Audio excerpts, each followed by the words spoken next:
Hello, everybody. Happy to be here and happy to present NAILBITER in our Quant Behavioral Videometrics platform to you today here during the Tech Showcase organized by Greenbook.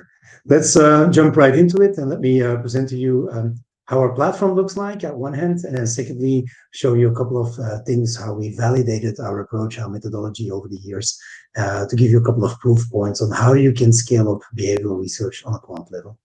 So jumping right in, um, let's start with possibly the ultimate nail biter. We have Fred here. He's on his knees and he has just popped the question. And now the question is she going to say yes or is she going to say no? And she's saying this. Well, obviously, she's not going to respond in a 5-point like a scale, but that's kind of how we've built the industry over the last couple of decades. And that's when NAILBITER came to play back in 2014. It was really to fill this gap between what we're seeing in the industry as recall, survey-based work, and how can we get closer to consumer behavior, to shopper behavior, etc. So we've built out this global Videometrics platform. It's quantitative by nature. We are a full-service agency. We're proud about that. We're not the DIY, for example. And we have built this company based by CPG researchers for the CPG research industry. So it's not a tech company that pivots towards market research at some point in time. No, it is a CPG market research company that uses technology. We're growing very fast and we're getting more and more recognition. And it's my pleasure to show you what exactly we do, how we do it, and then show you some proof points and some validation points as well. And then at the end of it, there will be a Q&A section. So if you want to pop your questions in the chat box or in the Q&A box, feel free to go ahead and we'll come back to that at the end of the session. So what do we do? There's actually two parts that we do. First, we are capturing videos, and then we're converting those videos into data and into metrics. Now, how are we capturing the videos? We are recruiting consumers and shoppers to our app. We recruit them through social media, etc. We get them to download the app, and then typically we would have them upload their grocery shopping list. And through the grocery shopping list, we identify which categories we're interested in, and then we ask those consumers or those shoppers that next time they go to the store, that they video their purchase decision in that category, in that aisle that we're interested in, and that they tell us what they're doing over the video. It's mission-based, so it's very, very natural. These are people that have the category in mind. They have that on their shopping list. It's within that category context at that first moment of truth when they are making that purchase decision, right? So it's very, very natural, and we're capturing actual behaviors. What I need to add here is, and that's the premise also from this session today, is that it's quantitative by nature. So we're not doing this on a qualitative scale, we're doing this on a quantitative scale. And so for each and every product, imagine hundreds of shoppers, hundreds of videos that come in to make sure that what we report back out are actionable, robust metrics that the client can action upon. So what kind of videos do we collect? Well, we have two types of videos, basically. One type is observing behaviors. So in-store purchase decision, which I already mentioned, but that can work online as well for e-commerce platforms. So regardless of that being on the mobile phone, a laptop, or a desktop computer, also there we can record that journey, we can record that purchase decision, and then we can record the audio as well. At the same time, at-home storage and usage, we can collect videos on that as well. How are people storing the products that they've just bought? How are people preparing it if it's food? How are people using it? How are they being satisfied about that? And then the second type of videos is about capturing reactions. So here we can bring in new to the world elements that are not there and that we pop up, for example, through augmented reality to then capture reactions of shoppers when those things are being popped up on screen. So imagine new products, new packs, new displays, new planograms, etc. So these are the two types of videos that we collect: observing behaviors and capturing reactions. And now let me show you a couple of examples on how that looks like. So the first video that I want to show today is the video on the left. You will see a lady shopping in a supermarket. She's shopping for freezer bags, and she's making that purchase decision, right? Let me pop that up. There you go.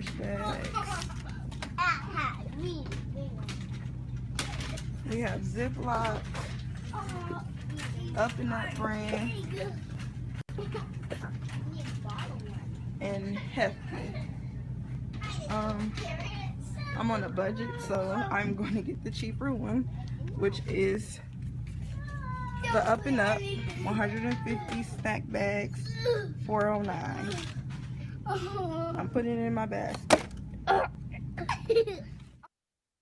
So as you can see, this is not a 30-minute survey. She makes a short video in which she makes a category purchase decision. It's really natural. Kids are goofing off in the background, and she's explaining us what she's doing. And for that, she's getting a small incentive to simply share what she's doing out there. It seems like a very short video. It is a very short video, but we capture a lot of information on it. So step one, capturing the video. Step two is now what are we doing with all those videos?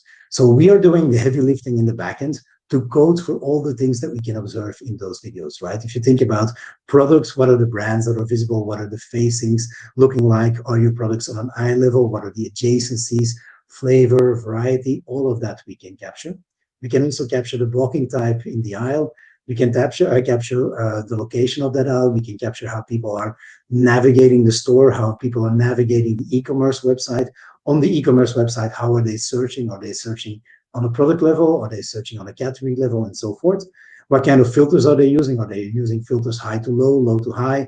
How does a planogram type look like in store? And what kind of retailers loyalty programs are they using? For example, Amazon Prime online.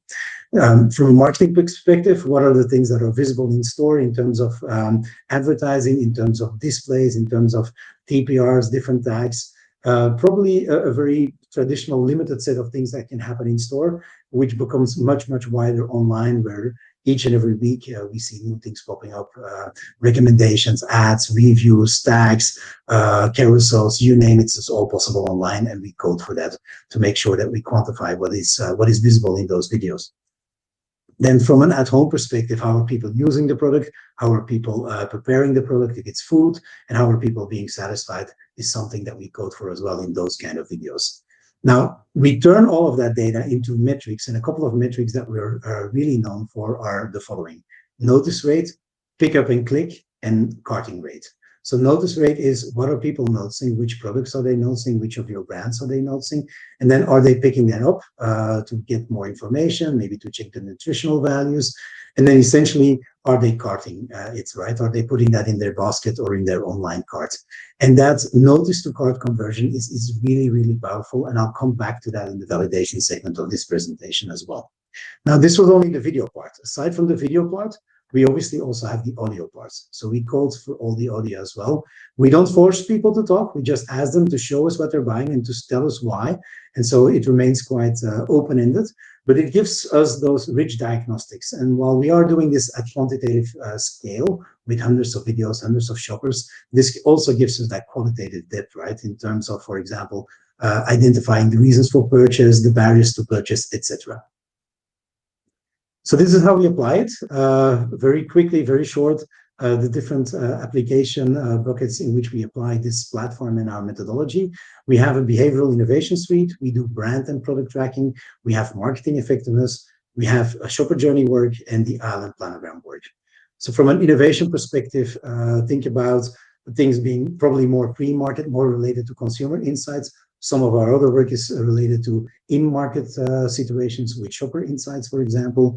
And then from an innovation point of view, think about ideation, think about concept screening, pack testing, claims and messaging testing, and at-home product usage. From a brand and product tracking, you can look at, for example, new product tracking. So you have just launched a new product in the marketplace. Immediately when it's available in store, we can have shoppers that have that category on their grocery list to go to stores and see how are they reacting to that new offering, right? And so imagine, for example, you've launched it at one retailer and you want to learn, you want to know, is this successful? Are there things that I can strengthen before I go for a nationwide launch? That we can quantify through this kind of work. But that applies to brand health in general as well, right? So just keeping a track on how your categories are evolving, how your brands are changing in terms of being noticed, in terms of being carted because of all the different dynamics in the marketplace, right? May that be new entrants coming in, may that be just changing consumer preferences, etc., etc. From a marketing effectiveness point of view, we can quantify the top marketing activities that are happening in-store or online. We can do controlled stores testing. We can also bring augmented reality in there as well to, for example, test displays that are not out there yet to see how people would react to that.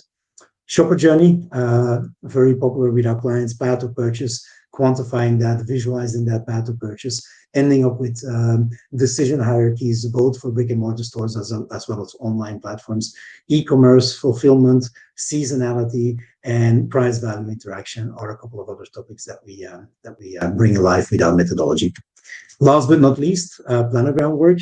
The planogram shoppability, how shoppable is your planogram, and what can we do to improve that, right? And which kind of ammunition can we give you to go back to the retailer partner and to say, hey, dear retailer, this and this and these are things that we're seeing, that we're noticing, that we're looking at when we are observing shopper behavior that can be improved. And we all know that an improved shoppability leads to better carting conversion, and so leads to better revenue for the retailer and for the manufacturer.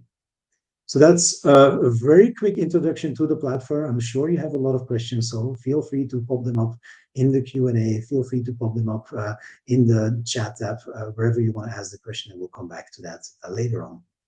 So that concludes the first part of the presentation. In the second part, we will look at some of the validation we've done with our clients, or which we have done internally. The idea is to validate where Videometrics can truly add the most value. And as you're aware by now, our approach is to observe at scale so that we're observing real behaviors and that we're not just telling you what people say. What people say is what you get in surveys, and a lot of that is based on recall, and there are obviously some challenges associated with that. So we're not going to say surveys are terrible. We're not going to say Videometrics are perfect, but it does goes to show kind of how each has different uses and how observational data, behavioral data, NAILBITER data can help you. So what we did here is essentially we did two studies in parallel. We had our standard approach, which is observing people shop the categories and the decisions that they make. And then in parallel, we had a shopper survey with very similar questions so that we could compare the data side by side and see what we see. Obviously, you have to place the category lens on top of this. So the categories here were multivitamins, protein, nutrition drinks, and toothpaste. So what did we learn? Of course, these are just key headlines. This is not the whole presentation.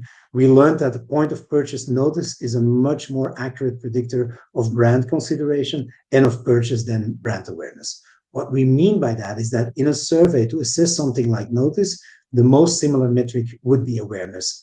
When you try to uncover how many brands are people aware of, they are aware of 9 brands, right? That came out of this work in this particular category. But in store, they notice only 2.9 brands. It doesn't mean that the awareness number is wrong or the notice number is right. It just means that the consideration of that shopper, the consideration set is 3 brands, 2.9, when they actually buy. But they're aware of 9 brands. So today, most decisions would be based on awareness because you don't have notice data. Well, now you can have notice data. Through the NAILBITER platform, you can have access to those notice data, right? It changes the way we think about it, and we hear this all the time from our clients, that especially for their bigger brands, especially for the more known brands, that awareness is close to 100%. And as another example, we were on a call with a brand director of a toilet paper brand, and he was telling us that if their market share was really what people claim in surveys, they would have 90% market share, and they don't. They don't have 90% market share. So when you ask people, what toilet paper do they use? This brand would come up mostly. And even if that brand director would be asking friends and family about which toilet paper brand are they using, they would claim the same. They would mention his brand, but upon inspection of those washrooms, he would actually find different brands in those washrooms. It kind of tells you that people are not involved in our CPG categories as much as they think they are. And they don't make decisions the way they do. So having notice really becomes a very strong way to discern what is that top of the purchase funnel looking like, what is the consideration. And then finally, I would say this is particularly exacerbated for top brands, which everyone knows, and a lot of people think or claim they buy you, but in reality, they don't. They don't buy your brand. And it's the opposite if you're a smaller brand, and we'll show you data on that as well. So that was an interesting finding. Another thing that we found, and this is coming from another study we did, is that because of awareness of top brands being already so high, it cannot move that much, right? So you could have spent nothing in Q1 and then $100 million in Q2 on the brand, your awareness is roughly the same. Other than purchase, there's no other, let's say, pre-purchase metric. Whereas what we find is that when you think about notice rate at the point of purchase, it varies dramatically with season. It varies with activities going on. It varies with different media being used, etc. It really does become a much more, let's say, sensitive metric to help uncover what is going on, what is working in the marketplace, and what is not working for your brands and your categories. So back to the project case. Here's some very interesting data about claimed purchase versus observed purchase. I was talking earlier about what people buy and what they think they buy. So when you ask people what they buy, you see the data on the left, but then when we observe what they buy, you see the data on the right. And there's a big difference between the two. Now, it doesn't mean that the stuff on the left is wrong. It just means that people don't account for the fact that what they think they're going to buy might change when they actually go to buy it. And that's the reality out there. And there's decades of evidence, right? So there's multiple market research agencies that have famously quantified this, around 70% of people making or changing the decision at the point of purchase during that first moment of truth. And I think this data kind of bears that out, right? I would say claim purchase here is the intent to buy. What brand do I intend to buy? But when then what brand do I end up buying might change, might differ, and I'm about to show you some data on that to show how something like this might happen. So what does this show? Let's go brand by brand. Crest in intent to purchase within toothpaste, what we were just talking about, is number one. 44% of the shoppers are saying that they intend to buy Crest, and it's followed by Colgate at 32%. Now look what happens when they get to the store, and I was giving this example earlier. Colgate, for example, is very well regarded as the master of category, trade, and merchandising. They're doing an incredible job inside the store. What happens is a shopper is thinking, Crest is a great brand. I want to buy Crest. I get to the store, but my child is yanking from one hand. I'm pushing the cart with another hand. My phone starts ringing. Everyday life is happening. It's chaos and mayhem. And Colgate is right where it should be, right? It's in my eyesight. It's on eye level. They have the right branding. They have the right packaging. They have the right trade merchandising. It disproportionately gets my attention, and it disproportionately gets me to buy. It's a good brand, right? So look at the flip. They wanted to buy Crest, they bought Colgate. Now, if we keep going forward in this situation and we survey them again and ask them, what did you buy? They probably will flip again. They'll claim they bought Crest, right? So this type of information based on behavioral data really drives that point. I'll give you another example on this slide, which is Sensodyne. Sensodyne, very high-end, very specific for sensitive teeth. 9% claim they intend to purchase. If you compare that to Tom's, it's at 6%, Aquafresh is 5%. But look at the notice rate for Sensodyne, right? Sensodyne, fantastic white packaging, really eye-catching. We can tell you what the notice rates were. Also, they are very good at execution in store. The jump in notice is dramatic. It goes from 9 to 40 versus from 6 to 17 for Tom's. So the benefit of that, you can see in terms of the carting rate, right? The intent to purchase rate difference was 3 points between Sensodyne and Tom's. The carting rate difference is 7 points, and those are huge numbers. So by doing what Sensodyne does, they gave themselves a pretty significant advantage by really executing well in store. And that's the point of this slide. So if that's where the action is going to happen, that's where we want to read the action. Data like this was really instrumental for us in helping, frankly, educate ourselves, educate our clients, but also educate the marketplace about why we want to do this kind of research in store in this behavioral way we do at NAILBITER.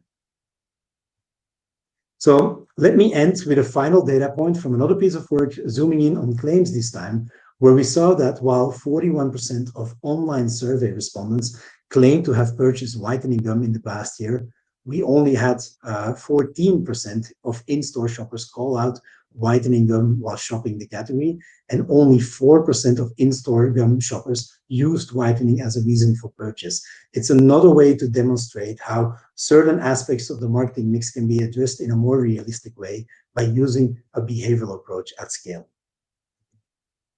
So some very simple conclusions. We want you to incorporate more behavioral data and metrics into your business decisions. We use video and audio for that as our way to gather behavioral information. There will be others. As insights people, it's incumbent on us to constantly see how can we get more behavioral in our research. But for decades, we as researchers, as vendors, have made the mistake that we have put behavioral research in a meaning of, let me shove some people in an MRI machine and then show them lemonade facts. You have to have a scalable approach. You have to do this in a more robust way. You can't be hiding behind a shelf inside a store trying to see what 5 primary grocery shoppers do and then base your entire strategy on that. And honestly, no one does it because we're scared it's not going to be representative. So yes, incorporate behavioral research, but don't sacrifice scale, right? Aim for quant sample size to make the output conclusive, not suggestive. And then in defense of surveys, surveys are very efficient and nothing will catch up with that for a long time to come. Finally, we don't recommend you that you kill surveys. What you do with surveys is you make them more behavioral. And how do you make them more behavioral? You make them shorter. A 40-minute discussion on toothpaste is 36 minutes too long, right? We use Likert scales to make our lives easier as researchers, but it complicates the life of the people taking the survey. Why not let them tell you what they want to tell you? There's AI, there's lots of great ways to extract closed-end data, information from open-ended data, and you can do that from surveys.